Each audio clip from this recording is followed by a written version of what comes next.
Good night and welcome to another edition of In Touch on Choice TV. I'm your host, Jadia Japierre Emmanuel. We are streaming live on www.choice39.tv, and we ask you to invite a friend to view the program tonight because we will be focusing on public health. For the entire year, it has been a very busy period for the Ministry of Health in St. Lucia. We have been dealing with the real threat of the chikungunya virus, and of late there has been increased discussion and focus on Ebola. For those of us who have been victims of the chikungunya virus, there seems to be no amount of precaution that can be taken to safeguard ourselves and our families. Tonight, the officials who are here from the Ministry of Health, which includes the Minister for Health, Wellness and Gender Relations and the Chief Medical Officer, will speak to some of the efforts the Ministry of Health has employed to deal with this virus. We will also be speaking about Ebola as the discussion has been intense of late, particularly with the very first case being reported in the United States last week. We will at some point in the program be taking your calls as well, but I beg for your patience as we go through tonight's program, because the main purpose of our discussion is to inform you, to educate you, and to ensure that at the end of tonight's program, you would have a very clear idea as to what the direction of the Ministry of Health is, what exactly is happening to prepare us for any possible threats, and what we can do as citizens to safeguard ourselves, our community, and our country. I welcome to the program our Minister, Honorable Alvina Reynolds. Thank you for joining me tonight. Thank you very much, Jadia, and good evening to St. Lucians watching the program and those watching live. And thank you very much for having us on this program. It's good to be here. Our very busy Chief Medical Officer, Dr. Merlin Frederick, welcome to In Touch. Thank you, thank you. Good evening to all. A very busy year. For you, Minister, it has been a very busy 2.5 years because we have been discussing so many issues, from St. Jude Hospital to equipment to staff to the nurses who were in Cuba. And so you have been on your toes from day one. So I must start by asking you, how are you? I am doing well, thank you, Jadia, by the grace of God. And of course, we have a very hardworking staff at the Ministry of Health and the various departments. We keep it going as much as possible to keep ourselves and the population healthy. I must tell you though, we have a new form of greeting that is taking over, how are you? And it is, have you had chikungunya yet? This is the question that everybody is asking. Everywhere you go, when you meet someone, the first thing you'll ask them, have you had it yet? You don't even have to mention the word, and everybody knows what you're talking about. I hope that you have not been bitten by that mosquito. I am sure I've had, and I'm sure some now and again I get those little aches and pains. I think something must have gone away somewhere. But of course, you continue to take the necessary precautions and continue to send the messages out for persons to be vigilant in protecting themselves, but more than that, to take preventative measures, that is, to reduce the breeding sites. And I think we will go into that in more detail. Yes. But that is absolutely necessary at this point in time. We set it out from the day one, and we continue to send the very same message, and that is prevention. And of course, be careful for the vulnerable persons, pregnant women, babies, and the older folks. I think I will start my discussion tonight with the Chief Medical Officer, the doctor, the technical individual, the experts. Doctor, I did everything I was supposed to do, and I still got chikungunya. And I'm sure that there are many persons who are viewing the program tonight and they're saying the same thing. I did everything. I cleaned my home. I ensure that I have no breeding sites in and around my home. I use my insect repellent, I use the insecticide, and I still got it. How is it that we have so many individuals who would have followed the advisories from the Ministry of Health, did everything humanly possible, and still, have gotten infected with the virus? Okay. Thank you for this question, Mrs. Japierre Emmanuel. You did indicate to us that you are presently suffering from chikungunya right now. Never mind the smile. I was just looking at you. It seems like you had a very mild form. It seems so, but even as I sit, I can feel the aches and the pains. But I must admit, from the stories that I have been reading, because over the weekend, I did ask some of my Facebook friends whether they have had the virus and what were the symptoms, how did you know, and some of the stories and the photographs that I have seen, horrible. Right. So I must thank God that I am not at that stage. I am not going to say yet, but I will rebuke anything else that is to come after that. But my daughter had it last week and it was terrible. The vomiting, the diarrhea, the fever and so on. Right. So I suppose there are different... Right, and that's the thing about chikungunya, because chikungunya, although it's a disease that has existed for a while in the other part of the world, it came to us in the Caribbean, and it found a population which never had the disease before. So essentially we had no immunity to the virus. And that is why, as you correctly indicated, sometimes in spite of everything that persons do, perhaps you're doing everything at your home and you go out somewhere, and there is a little mosquito problem, you get bitten with a mosquito that has the virus, and then you would get ill or pick up the virus, simply because we have no immunity to it as yet. Do you know there are many persons who believe that this is not caused by a mosquito?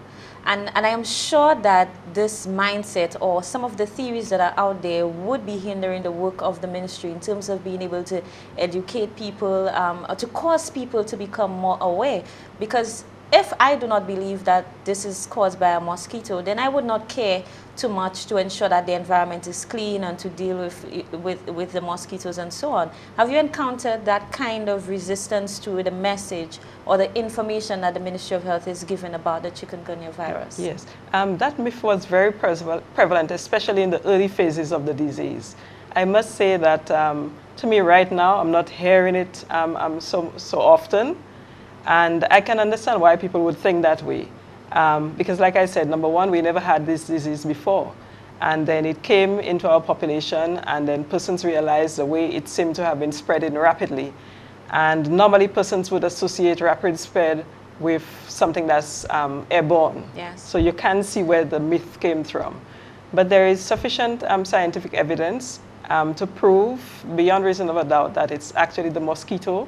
And in our setting, the Aedes aegypti mosquito, which transmits chikungunya, the very same mosquito which transmits dengue fever.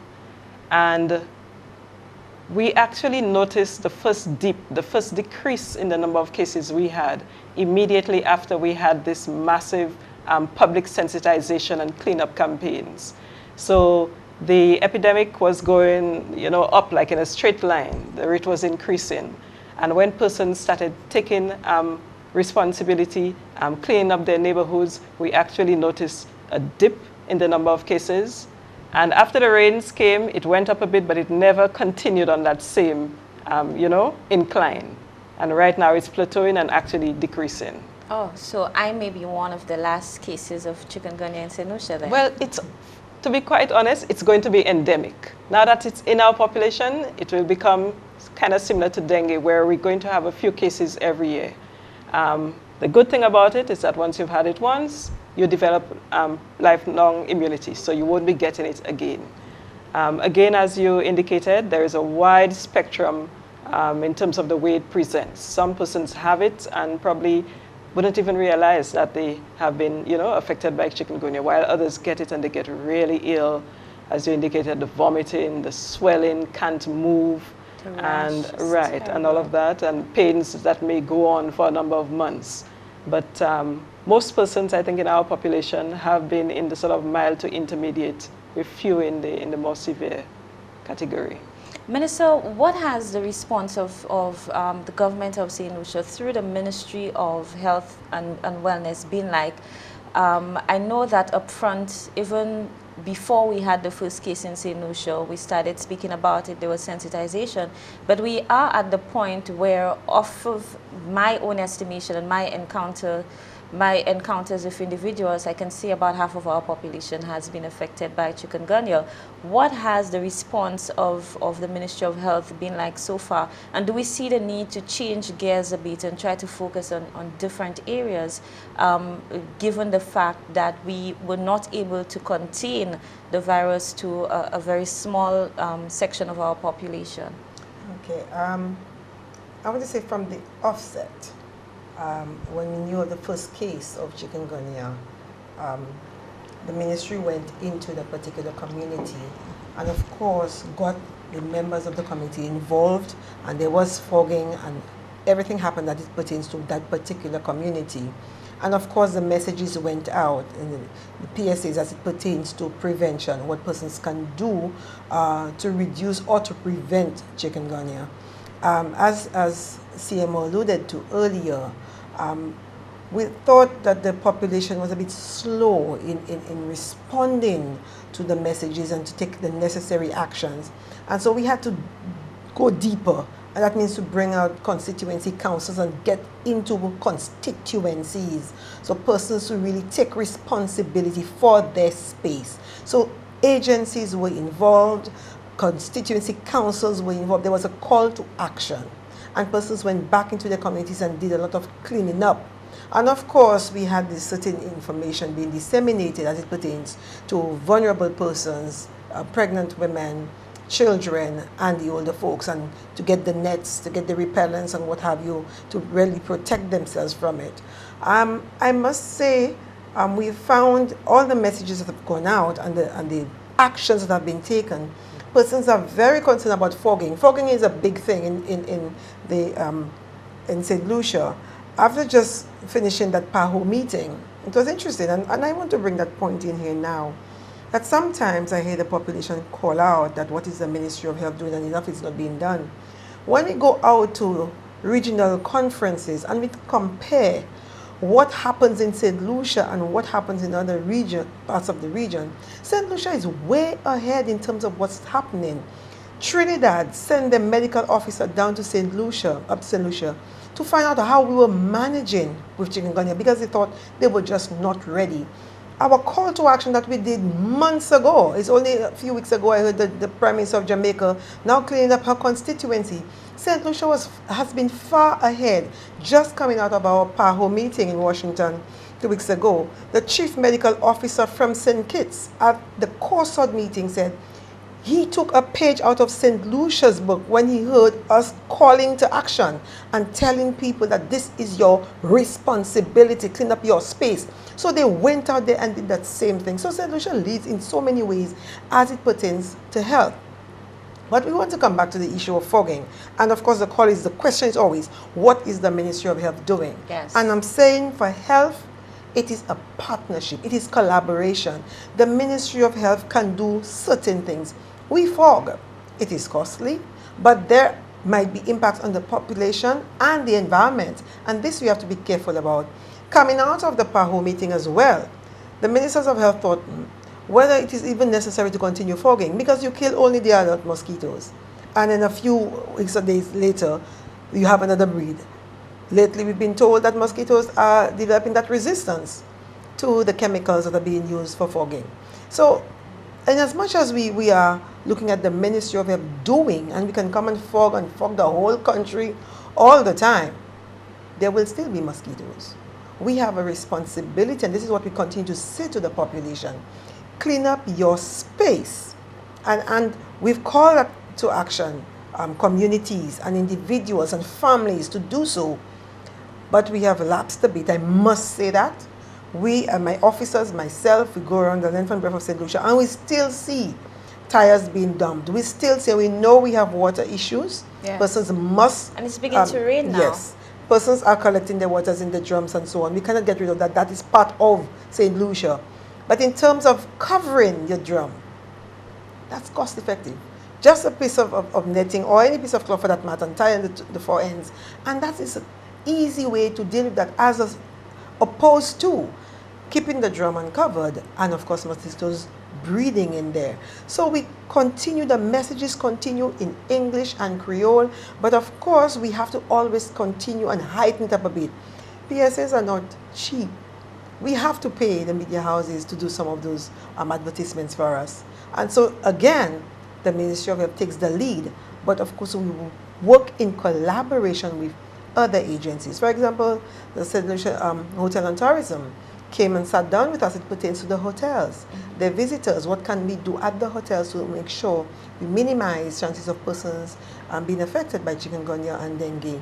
And of course, also, we at the ministry not looking at this in isolation. Don't forget, before chikungunya, there was dengue. Yes. And it's fatal too. Persons don't worry about dengue anymore, they're chikungunya, because they feel the pain, I think, more severely than they do dengue. But dengue is fatal, dengue would kill, and we lost a few, just a few from dengue. But we look at it in the whole management of vector control management. We're looking at cockroaches, rats, leptospirosis, and this is killed of St. Lucians as well. Yes. The numbers may not be significant in terms of 15, 20, but one person may not have to go down for leptospirosis or dengue, because we can prevent. The fact that it has been said over and over and over that chikungunya cannot kill you. It does not kill you. So you will have the joint muscle pain, you will have the headache, the fever, but you will get over it. Do you think this fact that it would hurt but it would not kill causes that kind of laissez-faire attitude that we are seeing as it relates to cleaning up our space and taking responsibility? I want to go back to the statement, and CMO can jump in there when you talk about chikungunya cannot kill you. Don't forget there are persons with other conditions, existing conditions, and being affected with chikungunya may cause that situation to worsen, and may probably cause death. Right. Just in talking to my environmental health officers this morning, I think in the Dominican Republic there have been cases where persons have died with chikungunya because for a number of reasons. So I will not sit here and say that chikungunya will not kill persons because I do not know what other conditions may exist with individuals. So I think we should be very careful in being that as much as possible precautionary measures are taken. Right. But yes, maybe persons that dengue kills, and that's why we are fretting about dengue, because there is that fatal statistic to it. But chikungunya, people thought, well, it's just a little muscle pain here and there, and so we can. But there is impact.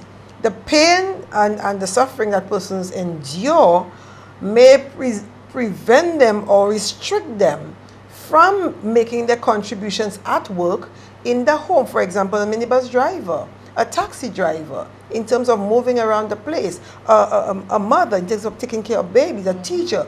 There are days of work that might be lost because of chikungunya. That is looking at development, production, or development of the country. We are losing days of work, and for some other persons who may have existing conditions like diabetes and hypertension, more days when we look at it. So I need the St. Lucian population to look at this in a bigger way, not just put things in silos and say, well, chikungunya doesn't kill, so I can afford to have it, or I've had it before and so I do not need to take precautionary measures, because you have other members in your family who are there with you and you may have had it, but you need to protect yourself. Again, don't forget there is dengue. Yes. You may have had chikungunya, but then you continue to protect yourself because there is dengue, and dengue is fatal.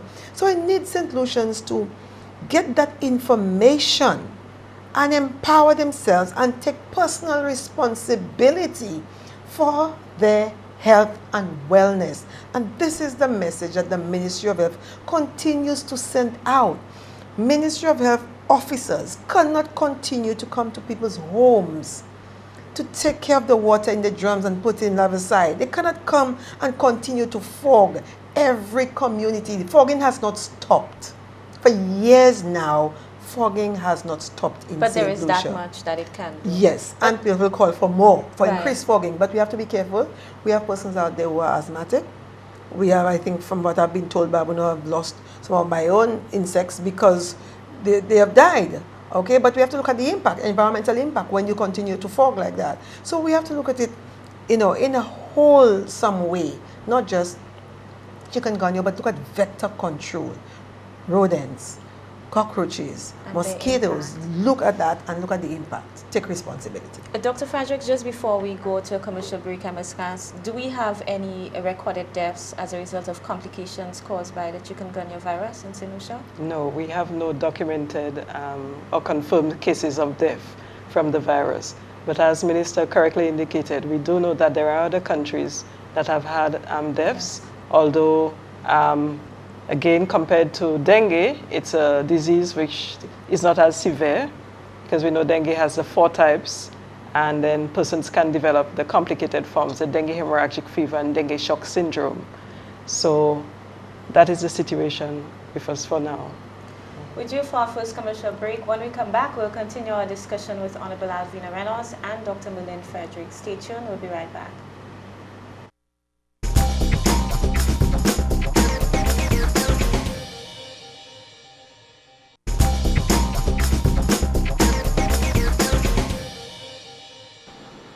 Welcome back and thank you for staying in touch. Tonight we are discussing the impact of chikungunya, and later on we'll discuss the threat of Ebola on our health system and on St. Lucia. We have been speaking to Minister and also our Chief Medical Officer on the chikungunya and the fact that it seemed to have no boundaries. In every community, almost every single household in St. Lucia, we have had cases of the chikungunya.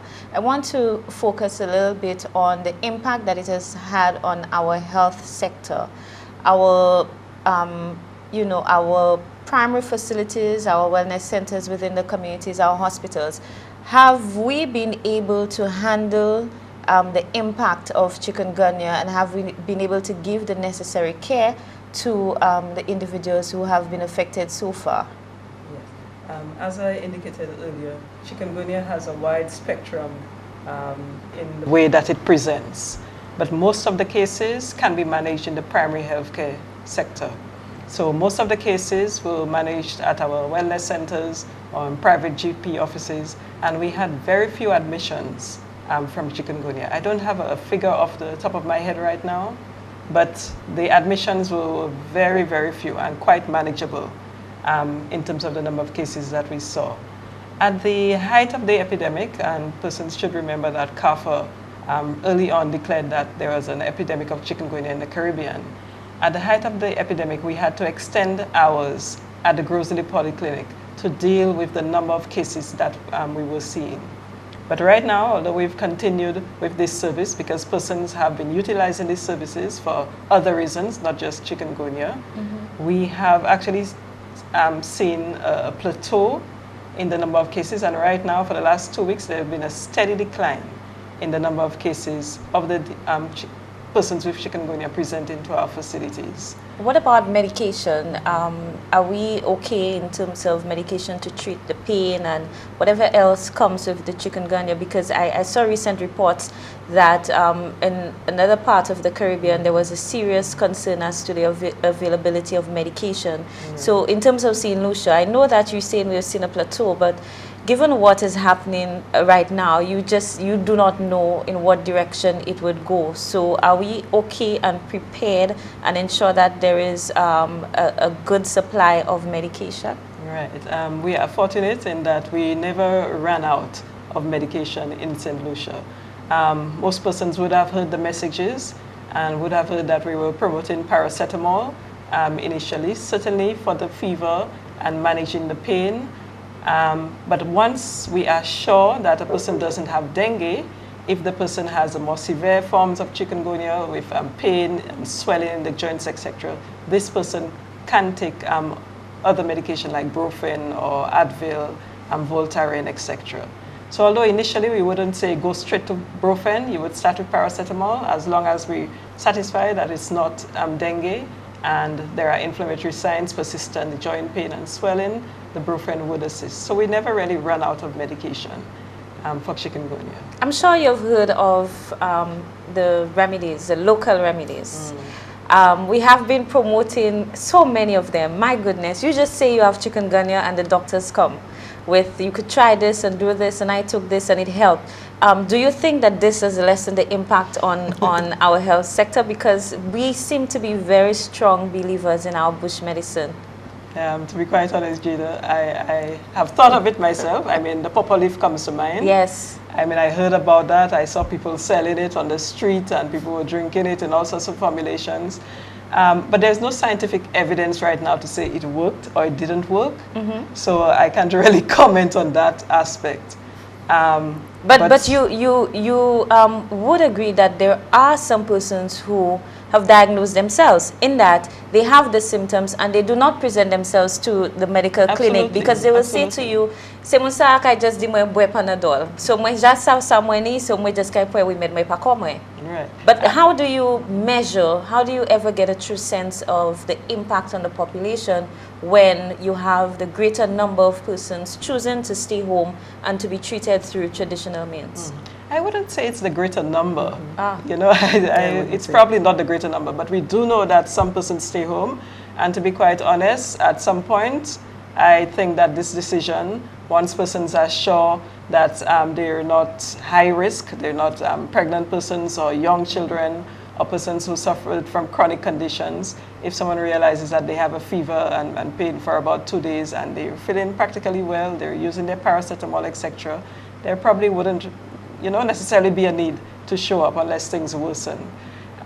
So we do understand that that scenario existed, but still in the past, when we've looked at the surveillance records that we have, and in terms of the number of persons who visit our facilities, whether public or private, we have realized this pattern. So we can actually follow it and see when the epidemic is climbing, when it has plateaued, and as the cases right now where it's actually decreasing. And then again, this also follows the natural history of an illness like chikungunya. Because as you said, many persons have gotten it. So it's like when we give a vaccine, that at some point in time, so many persons have had it that the mosquito can't really find those few who haven't had it. Right. So there's like herd immunity, so the community is sort of protected. So that's the normal epidemiological trend with such a disease. Minister, a few months ago, we never thought, in fact, we never knew that chikungunya existed, and it has been around for quite some time. Now we have found ourselves in the very same situation with Ebola. Ebola has been around for so many years, and we have had outbreaks in certain parts of West Africa, and even the current outbreak that everybody is discussing and we have become so alert to and aware of did not start last month with the case in the US, did not start the month before, and so on. From the early part of this year, we have had an outbreak and we have had thousands of persons dying from Ebola in West Africa. But now the reality has hit us, and everybody is aware that this dreaded virus is basically on our doorsteps. I know that this has occupied you for the last few months, and you have been involved in a number of high-level meetings and sensitization. The very first question I would ask you, is St. Lucia prepared for the eventuality of having a case or even a threat, a suspected threat of Ebola on our shores? Okay, thank you for that question. And I want to pause and focus on that statement. It's practically at our doorsteps. Interesting choice of words as it pertains to Ebola.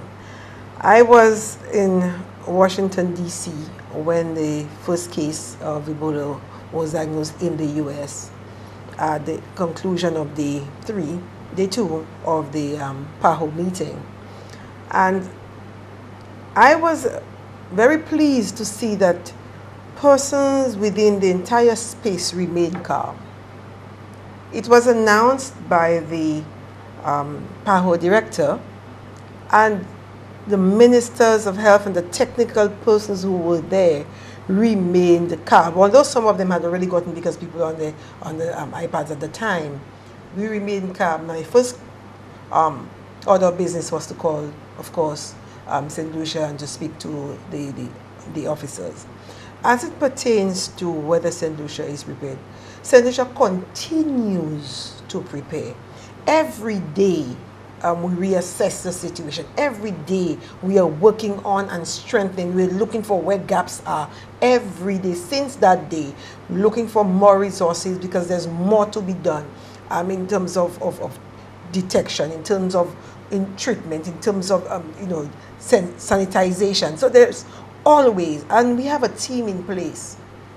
And from day one, the Ministry of Health has started engaging various agencies, various departments. And I want to say off the cuff here that Ebola is not a Ministry of Health issue. Ebola is a national issue. Just like you know that health is in all policies, Ebola is across the board for all departments and ministries have a role to play, and agencies within certain ministries have roles to play. Of course, frontline persons belong to the Ministry of Health. So within the Ministry of Health, now we have a team. We have headed by the CMO, the Senior Medical Officer, Corporate Planning, Epidemiology Department. We have also the Environmental Health Department, the Acting Deputy Permanent Secretary, the PS. We have a solid team. And ever so often, and it's not only that team will sit around the table, also involving the communications unit, the Bureau of Health Education. Right. Everybody within the Ministry of Health has a role to play, and we assess our level of preparation every day. We do not, as a Ministry of Health, just put protocols in place as ministry. We are guided by the protocols handed down by PAHO and CARPHA coming from WHO. That's across the board, across the region. And ever so often, we are liaising with PAHO, we have the department in Barbados, with CARPHA to provide the particular guidelines. We're looking at the St. Lucian context. The protocols are given, and we're looking at international health regulations that have been in existence since 2005, yes, CMO? Mm-hmm. Since 2005, we are strengthening our international health regulations. That presents us, Ebola presents us with that opportunity to strengthen it even more. And more resources, I must say thank you to the Ministry of Finance. They continue to deliver in terms of the resources that we need to strengthen that capacity, that we need, the systems that we need to put in place. And yes, as it pertains to detection, we have the human resource. Port Health, the nurses on the ground, our seaports, our airports. As it pertains to quarantine, we have measures in place. As it pertains to isolation, in case there is a worst case scenario, we have measures in place. So we have measured quarantine at the airports, we have at the hospitals, what has to happen in terms of if there is a worst case scenario and somebody has to be hospitalized. So we have measures in place, but like I say, every day we continue to assess, reassess, and tweak and strengthen and continue to communicate with our healthcare workers. We have to give them that assurance that as a government, we will do all that is necessary to protect them. The Ministry of Health is being looked at to protect the population.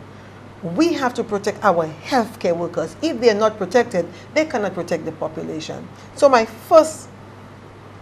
priority as it pertains to detection and protection would be the healthcare workers. They must have this assurance, and the ministry will spare no turns at all as it pertains to making sure we have all the necessary measures in place.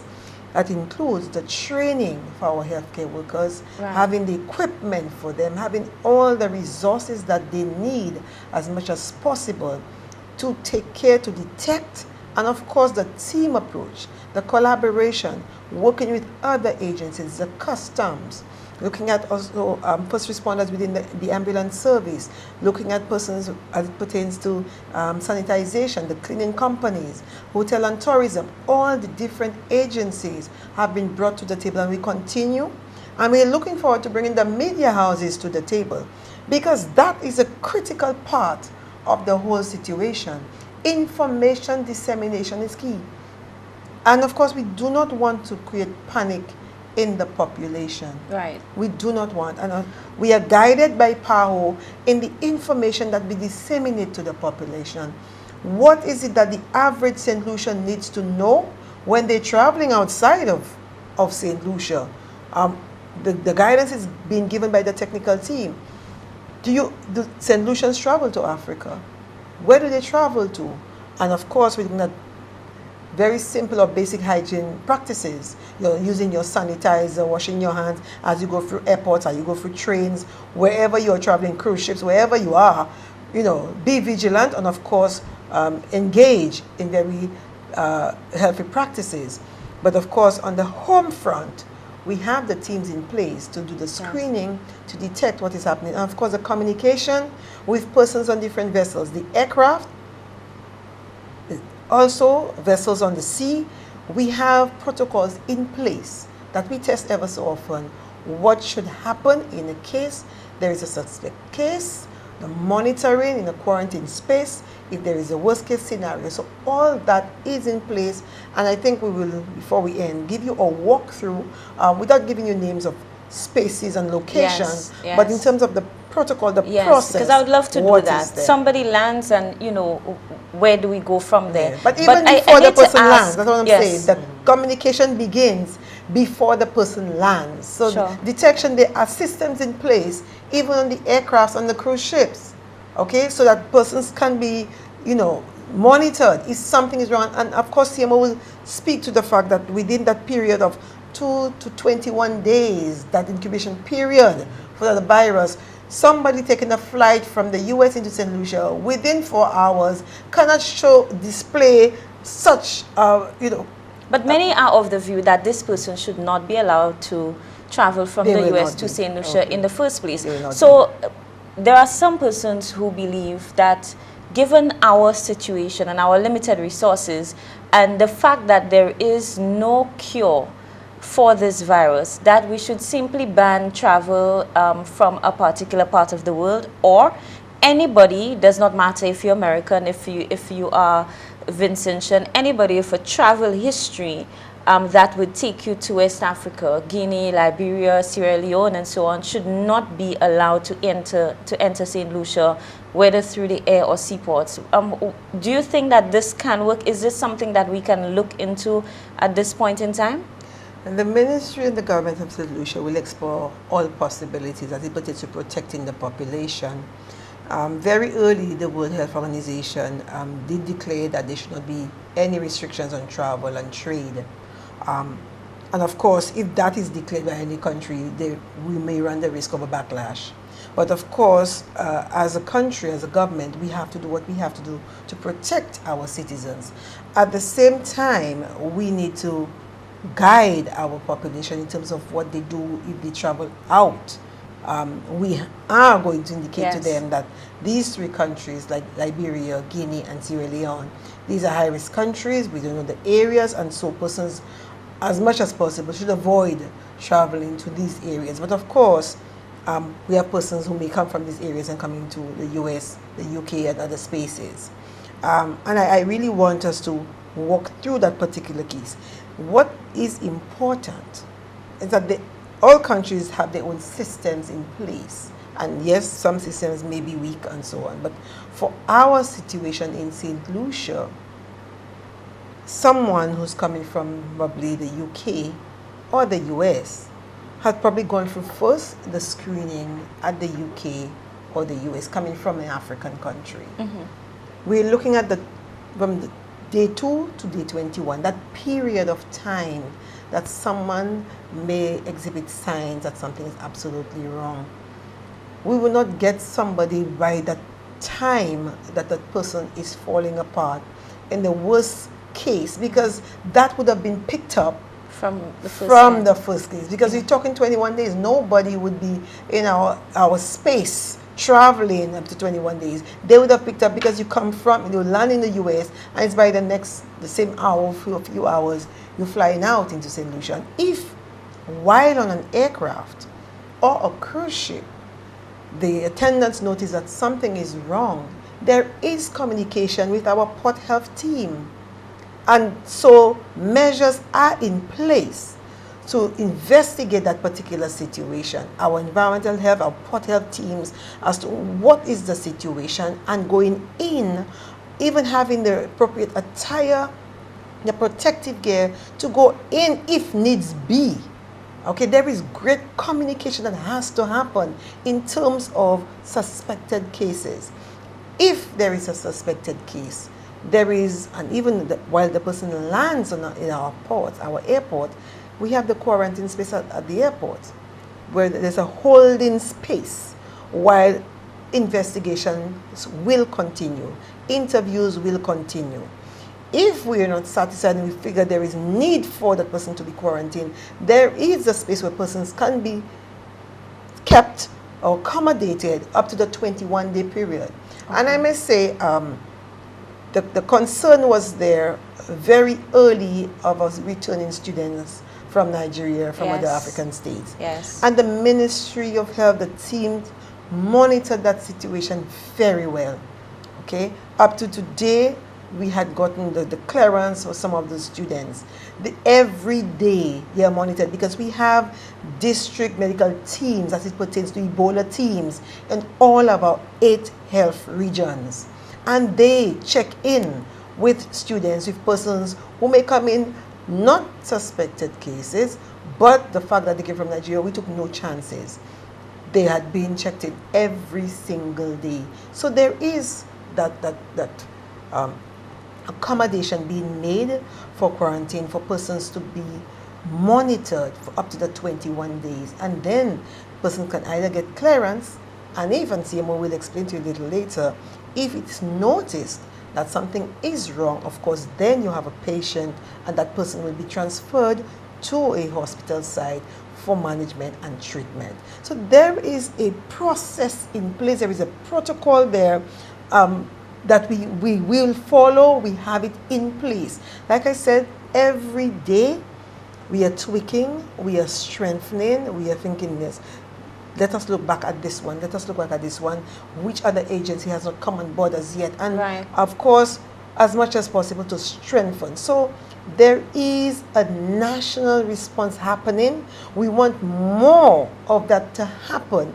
It is not only the Ministry of Health. We are the frontline workers, our nurses, environmental health officers, our doctors, they will be in the frontline, yes.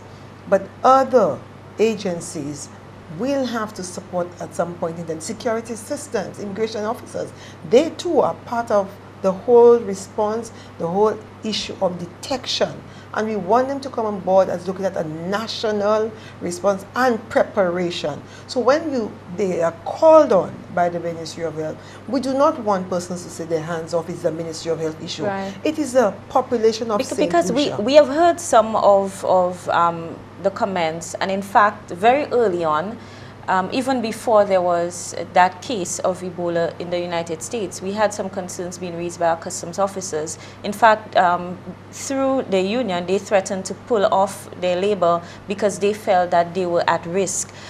In terms of equipment, I heard you mention a while ago that everything is in place, but just so that we could be clear, the suits, the protective suits that I see on CNN and BBC with the goggles and all of this, we have that in St. Lucia. Yes, JD. So we have over 400 of that installed in St. Lucia. And we have a backup system with PAHO. If needs be, this can be, more can be made available to us in about 24 hours, but only if you have a case. It makes no sense to deploy those suits to protective gear to St. Lucia and we don't use them. So it's according to the country in need. Right. In Latin America and the Caribbean, these will be forwarded to us. But right now, each country has its own stockpile as it pertains to protective gear. We will not just use it just for use it. Say we will use it for simulation exercises, okay, but, which will be coming up with the population rate. But what I really want to say, and getting back to the education, we want the media houses, and we will be, as a ministry, calling media houses to give them that bit of information, to disseminate factual information, void of emotion, and try to avoid the panic that we see.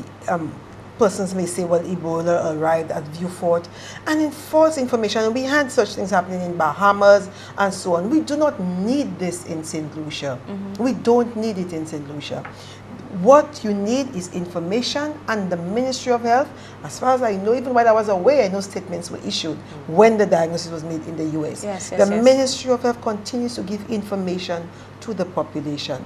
And with that information, if there is a need for more information, I say you call the Ministry of Health, or we continue. We have a communications unit. We continue to disseminate this information as needs be.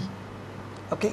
In terms of all the intricacies, the technical teams will know all of this information. The population may not necessarily need to know how many suits we have, or how many goggles we have, or what medication, whether these are being stored. Right. This may be unimportant. But it's important to know that we do have it, and that we have the capacity to respond. And I understand the fear.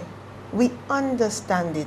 And of course, the fear should come from the Ministry of Health team, and more than anybody else. Because they are most at risk. Because they are most at risk. Right. But of course, we understand the fear, but we want to give the information and say that we're doing all that we have within the resources that we have been given by the Ministry of Finance to put measures in place. Like I say, we are continuing to prepare every day.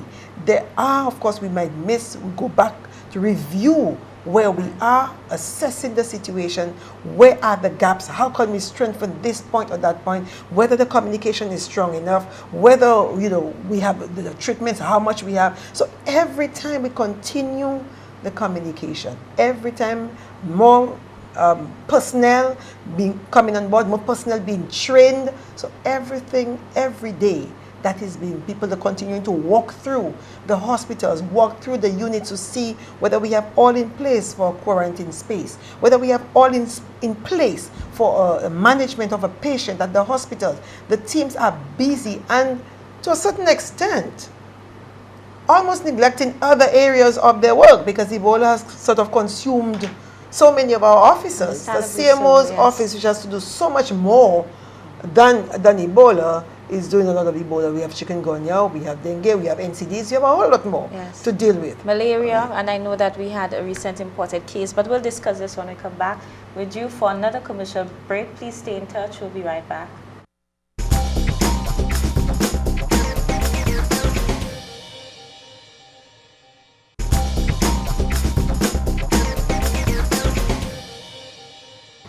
Thank you for staying in touch. In a moment, we'll be taking your calls. I'm sure you have questions that you may want to ask the Minister and the Chief Medical Officer. But for now, we'll continue our discussion and we'll continue to focus on Ebola. One question I must ask just before we go into that scenario. The Minister spoke about the risk and indicated that the highest risk is among our healthcare workers.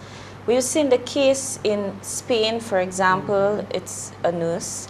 The two cases that they were not contracted within the US, but the Americans who were treating Ebola patients outside, these are medical professionals. We had the case, you know, the first case in the US, and now the second case in Dallas is a female nurse. So I am of the view that once our nurses get it wrong, then the risk factor becomes higher for the entire population. How prepared is that team, not just in terms of having equipment, but knowing the proper protocols to follow? Because we have heard from the authorities that this case, that the first contracted case within the US, is most likely as a result of breach of protocol. In order for us to be safe, our nurses, our doctors need to get it right.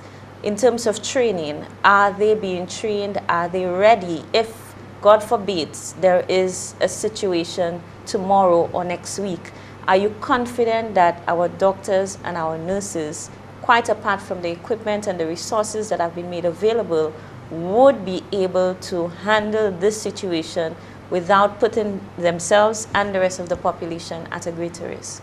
Okay. Ebola is a very infectious disease. And I think that's the reason why we're having this scenario where even in the first world countries, we're hearing that healthcare workers are becoming infected. And when you look at the way the epidemic has panned out in West Africa, it's obvious that healthcare workers are at very high risk. And there's a reason for that. The Ebola virus disease is most infectious at the point where persons are ill, when they're having secretions. So Ebola presents, it may start with a fever, body pains, loss of appetite. That's like chikungunya. It looks very much like a chikungunya or dengue. Now that's scary. All right. What differentiates it though is the travel history. Okay. So if, I mean, you're having those symptoms, you've never been to anywhere in West Africa, or, you know, you wouldn't really be a suspect. Okay. But once you're having those symptoms and you have the recent travel history, you've been to Liberia, one of those countries, or you've had direct contact with someone who's known to be infected, then you would become a suspect. So initially, when we think of risk, I know that the port workers are very concerned, but really they're at actually a much lower risk as compared to the healthcare workers. Because as Minister indicated, there are various screening procedures throughout the system, The airline, if it realizes that anybody is ill, there are procedures there to alert us so that we can be prepared when the airline comes. And because of the long incubation period, if perchance someone is traveling, more than likely that person will be passing through the airport looking quite normal, not shedding any virus whatsoever. However, when the person becomes ill and the person is admitted in a hospital with the vomiting and the diarrhea or bleeding from the various orifices, etc., that's when this person becomes particularly infectious. And it's because of that, knowing that the Ministry of Health, we didn't wait until the disease reached the United States or Spain for us to start doing our training. Long before the WHO declared this a public health emergency of international concern, we had commenced training throughout the system. We have nurses, both public and private, in the public and private sector, being trained in infection control procedures, proper hand washing, the proper way to actually remove the bodysuit, as you call it, the personal protective equipment, because even in removing it, persons can become infected. So we've done this training with our nurses, our doctors, and all other category of staff, because the cleaners, the domestics are also at greater risk because of the form of this disease. And we must say that we've had good cooperation from our healthcare workers and our clinical leaders within the hospitals and the health centers, public and private. We have our medical directors, our nursing directors, our executive directors, public health nursing supervisors, SMO, who's key, and at Tapia Hospital as well, leading the charge to ensure that all workers receive the necessary training to prevent the risk of infection. However, after saying that, we need to step back a bit and look at St. Lucia's risk as a whole. Yes. In general, I know it appears that this disease is tracking nearer and nearer. Yes. In Spain, now in the US, and we know the situation. We're still hoping it doesn't reach here, but it is possible because of travel that it may at some point in time. But still, the risk to the general population, the risk to persons who are out there every day is very low, because this is not a disease that has been documented, at least not this strain, as being transmitted through the air like the common flu. Yes, it can be transmitted through the air if someone is very ill and the person is in close contact, say 3 to 5 feet away from a healthcare worker, and the person is coughing up, etc., Okay. and the droplets fall on the healthcare worker. Yes, they can get infected that way. But for the general population, the risk is very low. All right, so we want to reassure persons of that. So the risk to the general population is very low. Even if we were to have 1 or 2 cases, the risk to the port workers is low. However, we do know that the risk to healthcare workers, and including the fire service who would be transporting ill persons, are higher. And that's why we are reassuring and working with them to ensure that they are properly trained. The survival rate, possibility of survival, is at about 40%. At least this is what I have read from the WHO and so on. So while we have had over 8,300 cases of Ebola, we have just about 4,000 or so who have survived, and some of them are still living with that virus. If someone comes in to St. Lucia, and I say someone because I think in all of the discussion we have failed to factor the real possibility of a St. Lucian coming home with the virus. We seem to be panicking and saying, shut down the tourism industry and do not allow anybody to come, you know, our tourists and the dollar and so on. But if a St. Lucian comes home, having traveled to Dallas or having been somewhere and came into contact, whether it is Spain, whether it is somewhere in Africa, Nigeria, and you came into contact with someone and you've contracted Ebola, you really can't send this person anywhere because the person is coming home. So you must be ready to deal with that case. And so I will use, Lord, I don't even want to use myself as an example. So we will just say A. I hope there's nobody whose name is A. But A comes into St. Lucia, having had that contact. A is fine, so A goes through the port, immigration, everything is checked, A goes home. Of course, you may not note the travel history, you may note the travel history, but say this person presents himself 4 days later with symptoms and goes to the medical facility, and you do that check, and that person is flagged as a possible, what do we do? Just walk us through the steps to let us know what would be done up until the point where you would have to, you know, test for confirmation. Right. So for ill persons, ill persons would be placed in isolation. So there are special isolation rooms and quarters that are being prepared at our 3 hospitals: St. Jude Hospital, Victoria Hospital, and the Tapia Hospital. Okay. It's a work in progress. As Minister indicated earlier, we have received funding from the Ministry of Finance, and we are working on fully retrofitting those areas. Okay. But right now, today, if someone comes today, God forbid, we can place that person in the isolation quarters and provide the care that is needed in an isolation room. The contacts of that person, say that person has family members who have been in direct contact with that person, those family members will be placed in quarantine and be observed for up to 21 days. Will they be quarantined at their homes or at a separate location? We have options. We are looking Okay. at different quarantine options right now. I think Minister indicated that earlier. Okay. We will not reveal right now where Okay. those may be, Okay. but we are looking at different quarantine options.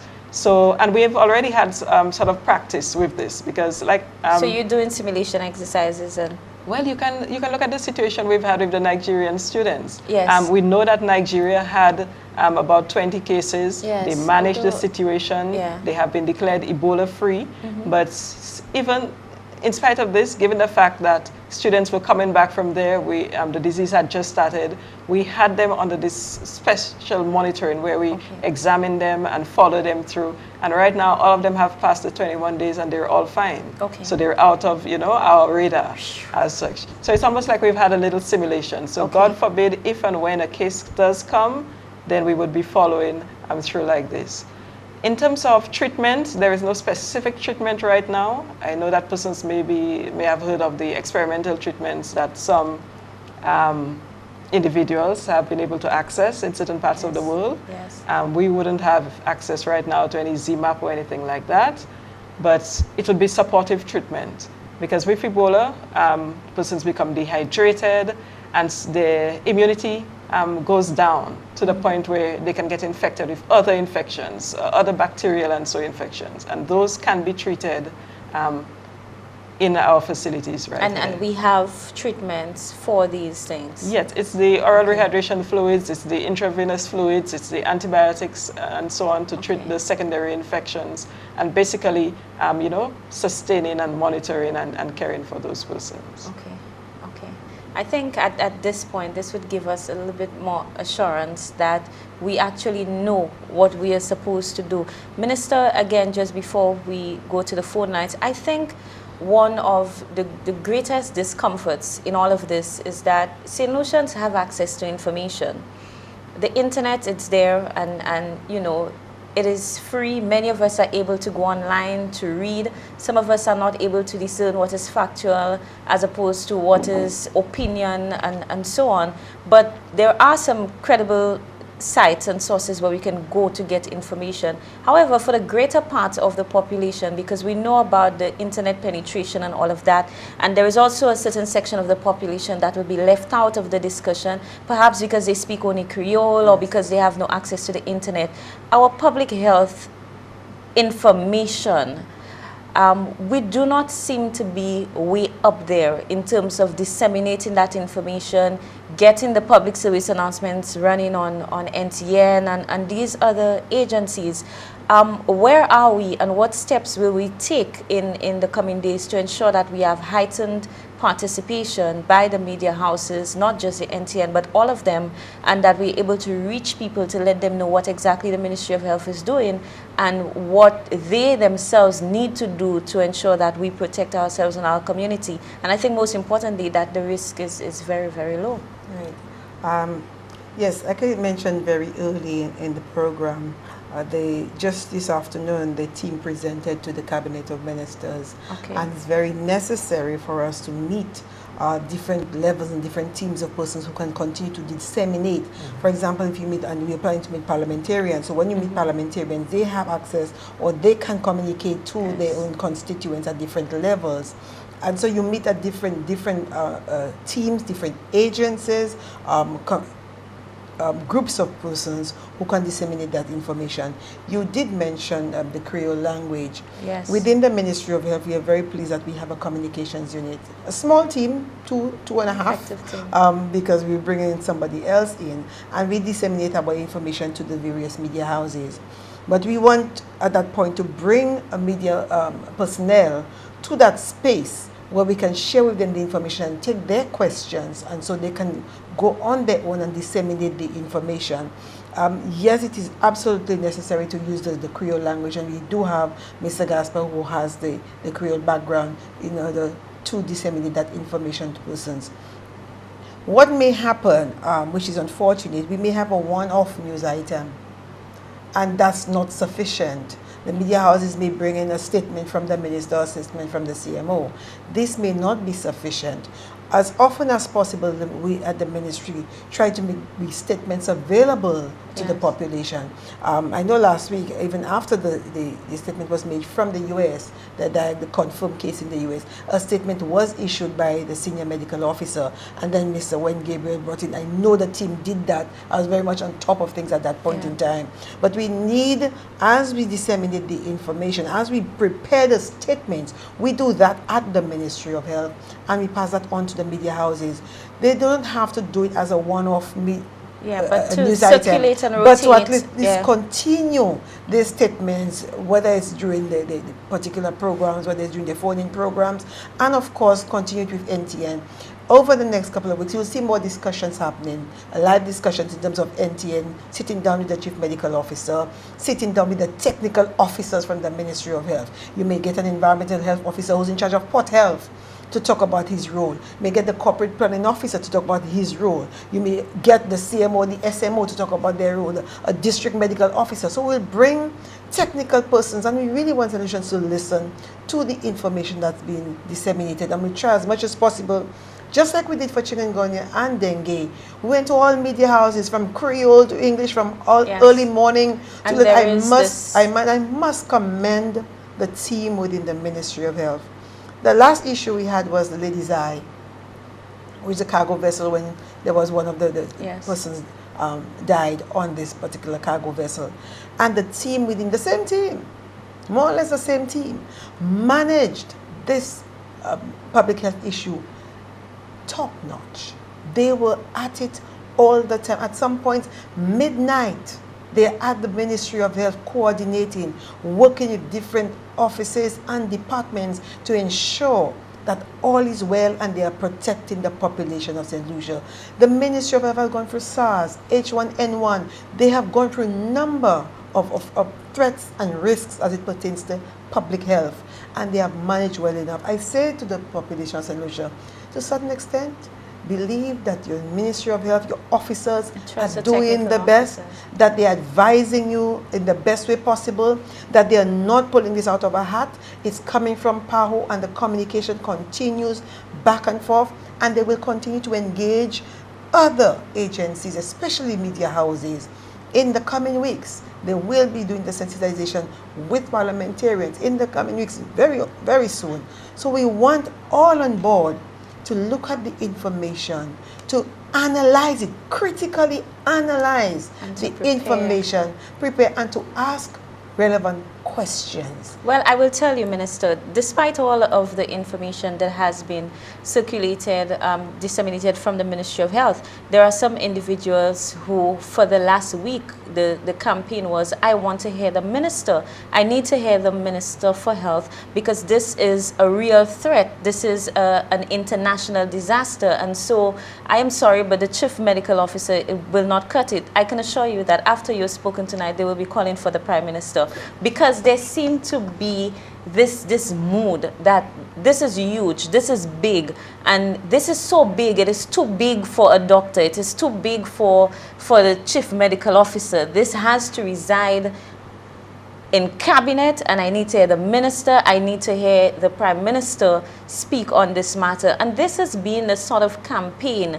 And, you know, some persons who are in a position to get information from the ministry, from WHO, so that they can disseminate to the public, now are the ones calling for the voice of the minister. And I know that you are relying on the information from your technical team. Yes, I am. And so what you would be relaying to the public would have a lot to do with what is being fed by the technical officers and the level of preparation that is being given. But at least we are getting the reassurance that, you know, that there is a coordinated effort and that the ministry is actively monitoring the situation and preparing for any possibility of any threats. Very much Our so. phone calls are already coming in, but just in case you do not know, the number to dial is 452-7347. We'll take our first call.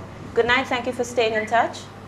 Hi, good night, Julia. Good night. Good night, Honorable Minister and Good the night. wonderful Good night. Chief Medical Officer. Good night. Good night. I must say, I was taken aback today when I listened to the Tims and the Prick Sticks making comments that the country is not prepared. I just want to use this media to let them know that we must also not create a panic in the country. I am quite confident that the Chief Medical Officer and her team, SLASPA included, the hotel industry, everybody have this thing under control. Government workers, we all know what's going on in the background. In a timely manner, I think the information will go to the public, and I think as Minister, I'm very proud of what you're doing there today. I don't think you have to leave your home and come and do this. You know, the other technocrats, you know, are in place for that.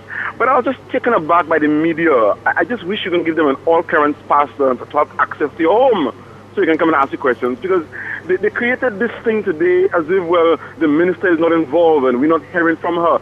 And as your host is saying, just now they'll call for the prime minister. Just now they'll even want the governor general to come and make a statement. You know, we must have confidence in the technocrats that we hire. We have a very powerful chief medical officer. We have a good person in the head of customs. We have a powerful person in the head of tourism.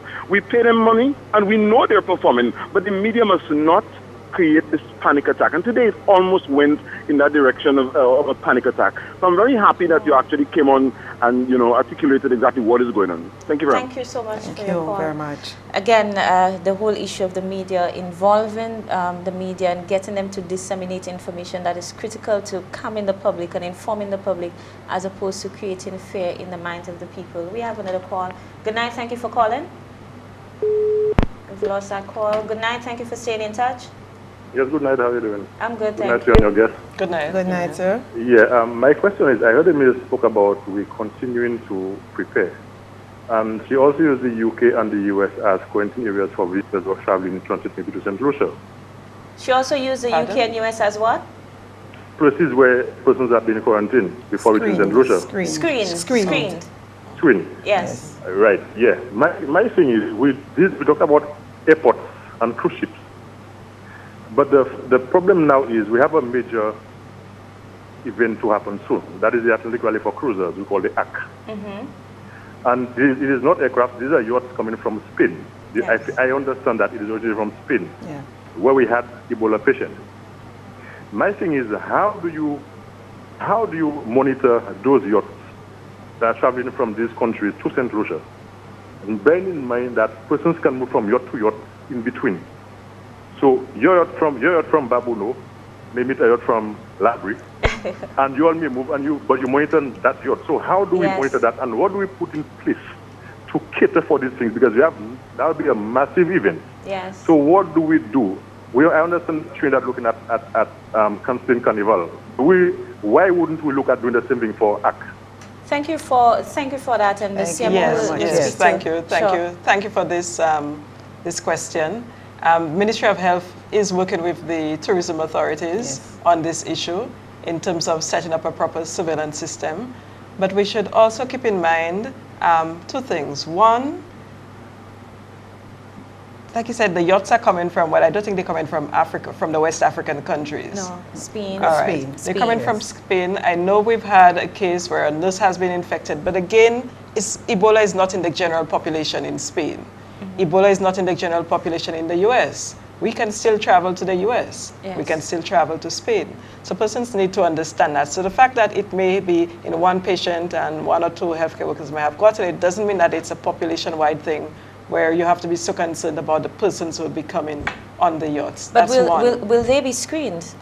Will we be monitoring to ensure that we do not have... Definitely, when they Yeah. come in. The other thing we need to keep in mind is that the yachts take a while to get here. Yes. All right, the incubation period of Ebola is 2 to 21 days. So God forbid, if they do have something, it's going to declare itself long before they come here. And again, you would have heard, well, from Port Health, that we have a system in place where the ship captain or the yacht is supposed to declare if they have anything going on. Before they come in, we need to know. There's the pratique that we need to grant them. So a health declaration will be coming to us, identifying if they have any case, what the symptoms are, etc., if anybody is ill, so that even before the yacht reaches to our waters, we can be prepared to address the situation in the appropriate way. Minister, you heard the statement, and even Trinidad is looking to cancel Carnival and so on. I suspect all of those grand statements that have been made all around us is really contributing to this panic and this call to say something or to do something from our population. Whereas the Minister for Health in Trinidad and Tobago, for example, says that it may not be necessary at this time to even have a discussion of that magnitude. But we saw in Dominica where the Prime Minister has indicated that he would not be allowing or welcoming, you know, a band from Africa to be part of the Creole Music Festival. We have had bold statements being made in St. Vincent and the Grenadines, for example. Do you think that all of what is happening around us in terms of the statements that are being made is contributing to that pressure? It's almost as if we need to do something. Let us cancel ARC. Never mind the risk. We don't even want to discuss risk or to assess where it is, but let us cancel flights. Let us put a stop on the tourism industry for 2 days. At least we can show that something is happening. Yes, and like I've said earlier, Jadier, I understand that this is fueled by fear, and that's a reality, people's reality. They are scared. And so it's left to us to really help to calm the population and to reassure them of what we have in place, the protocols and the measures that we have in place in order to take care of these matters. I'm very pleased to say that the discussion has started. The Ministry of Health has started discussing with the SLHTA long before, and the issue of ARC has come up, and measures are still being put in place as it pertains to the starting point. Mr. Louis Lewis and team has been to the Ministry of Health and sat down with the PS and the team in terms of looking at even at the starting point. Are there chances that things can happen at the starting point of the ARC as opposed to the ending point of the ARC? So we're looking at the whole package. Okay, as it pertains to, but I do understand that when something has been said in a neighboring country, St. Lucians believe that yes, St. Lucia must jump in the fray, and we must be very mindful of those things. We don't know why Dominica may make that statement or why they may figure they want to cancel Carnival. We are a country that we rely on tourism. If we do not have the ARC, another country may fully embrace the ARC. And so what happens to us? We make sure we continue to have the strengthened system in place as it pertains to dealing with the ARC. It may mean to step up a little more resources, but of course the protocols are already in place as it pertains to that. There is no need to make some grand statement about abandoning something or not allowing somebody, because there is always the backlash. What we have to do, which is critical, is to ensure that we have our systems in place. Is to ensure that our medical teams are well trained, well sensitized, to ensure that we have adequate protective equipment. These are the things that we make sure we have in place to take care, to protect our population, and as well to guide and give information to the population that's traveling out of St. Lucia and even persons who are coming back into country. So we are managing through information sharing and tightening and strengthening more or less the systems that we have already existing in St. Lucia. There is no doubt, I believe in my mind, that we have the capacity. We have more persons now, thanks to the Ministry of Health. We have more resources now We are building the IHR, which is International Health Regulation, Pot Health. Okay, we are now strengthening and building now, even more than before. So I'm very confident that the Ministry of Health, along with all the other stakeholders, all the other partners and agencies, that we can protect our population. I know St. Lucians who are going out there will not deliberately put themselves at risk. They will continue to be vigilant. No, as far as we know, when it comes to the Ark, do we have a yacht coming from Africa, direct from Africa, coming from Liberia? We have not seen this. We have not heard of yachts coming from Sierra Leone. So why would we want to, make those changes?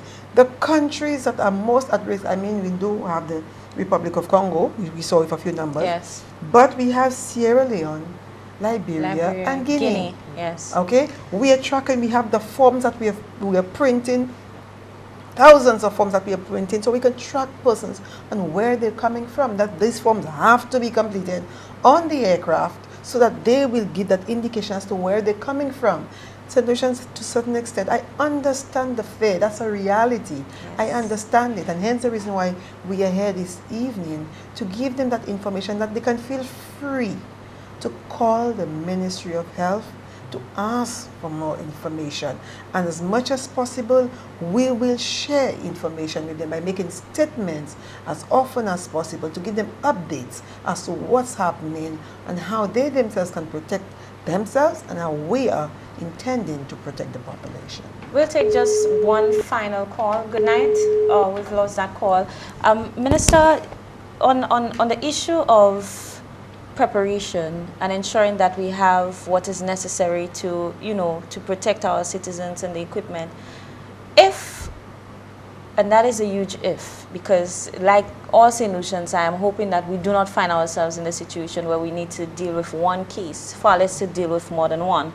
But are there support structures in place should we require assistance for our medical team, financial assistance, or any other form of assistance that would enhance our capacity to deal with Ebola or another threat like this? Do we have that kind of international support?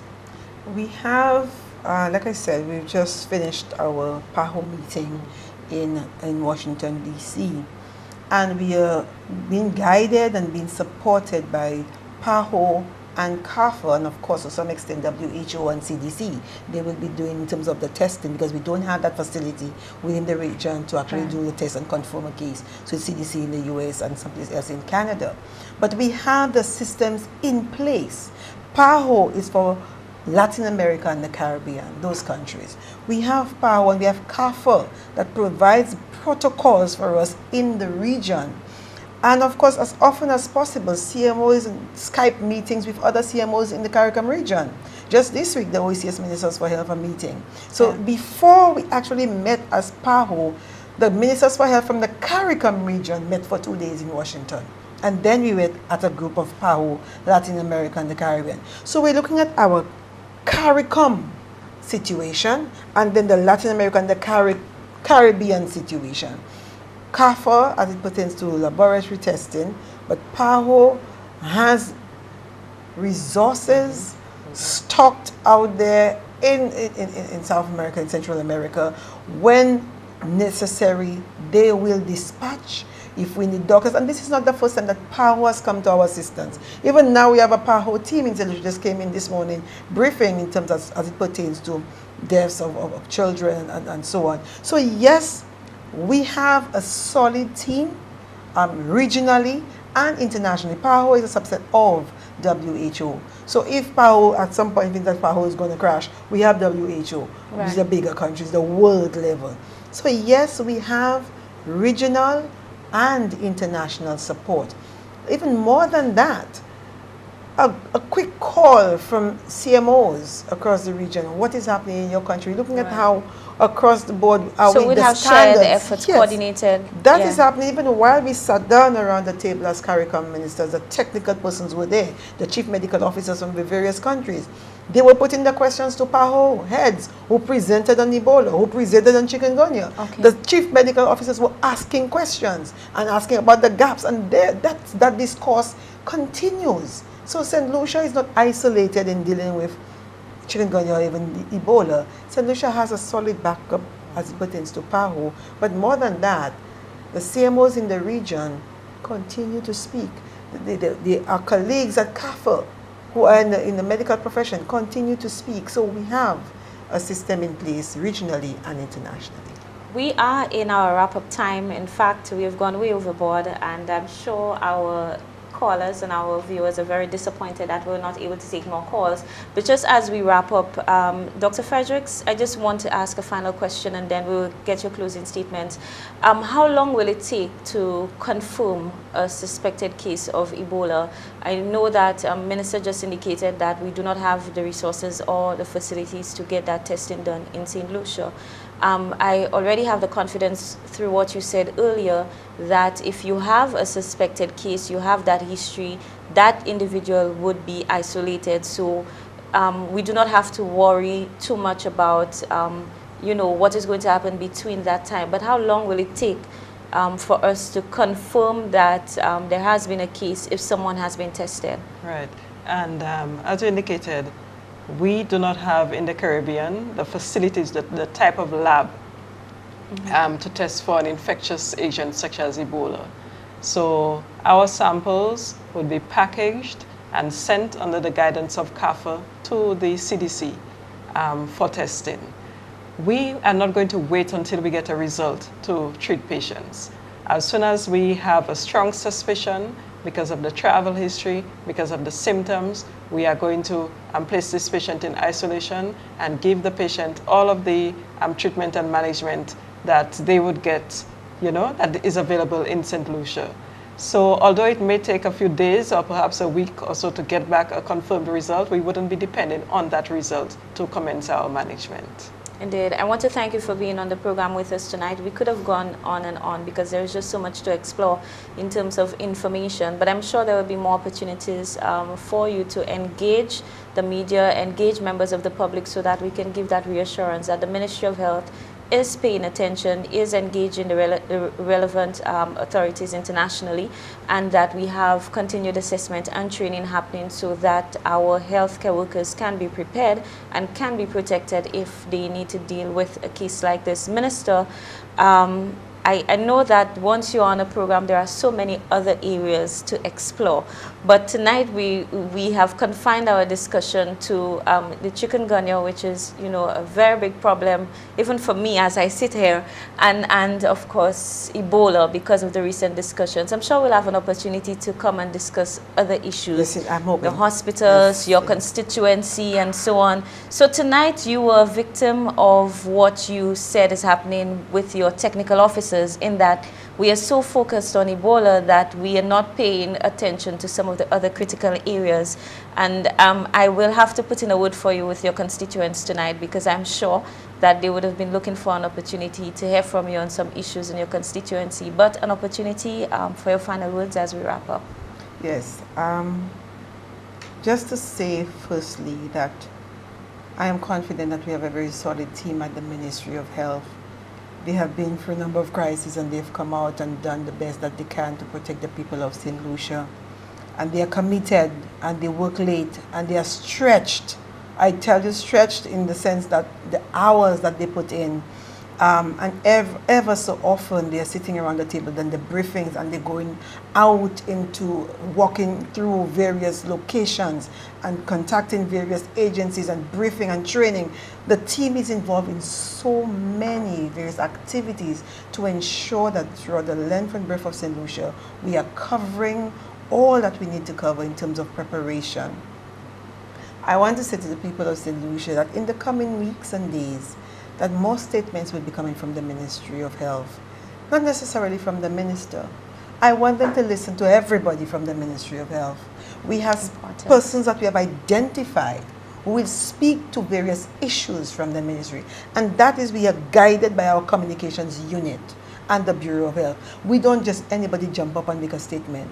Before we come to make a statement, before we prepare what should be disseminated, that must be monitored, perused by our communications team and the Bureau of Health. We try to understand the psyche of the human person, and of course to respond to that. Like I said, we know fear is the reality. Yes. Okay, and of course we want to assure the people of St. Lucia that the Ministry of Health, the team headed by the Chief Medical Officer, Senior Medical Officer, the PS, and all the other teams. I must say thank you to SLASPA and the other agencies that my ministry reported to me this morning that SLASPA has been excellent in terms of supporting the cause and working for the quarantine spaces at the airports and so on. So there are some agencies and departments that are really supporting the Ministry of Health. I want to send a call out to other agencies and departments. When you're called in by the ministry to come in and support, it's a national response. Yeah. Ebola chikungunya is not a ministry or health issue. It's a national issue because we're looking at the population as a whole. So I say, get on board and make your contribution. And in the next few days, as persons may have more questions, we are open to listening. We are open to discussing in Creole at other programs. So I want to send finally to media houses to be open for our team who will be coming to your media houses to have discussions. I want them to facilitate them as much as possible and to continue to disseminate the information. St. Lucians, be rest assured that the Ministry of Health and the government of St. Lucia, by extension the cabinet, will leave no stone unturned as it pertains to protecting the population of this beautiful nation. Thank you so much, Minister. I thank you for joining us tonight. Thank you for staying in touch. We'll be back here next week, Monday, with another edition of In Touch. And so much happens within 1 week that I am never in a position to tell you what exactly we are going to be discussing the following week. But as usual, it will be a very informative and interesting program. For me, the greatest task would be to get off from this chair, Minister, because as I said earlier, never mind the smiles, chikungunya is real and it is painful as well. Thank you so much. We'll be back here next week, Tuesday. Do have yourself an enjoyable week. Stay safe. And again, pay very close attention to the information coming from the Ministry of Health. Good night, and thank you for staying in touch.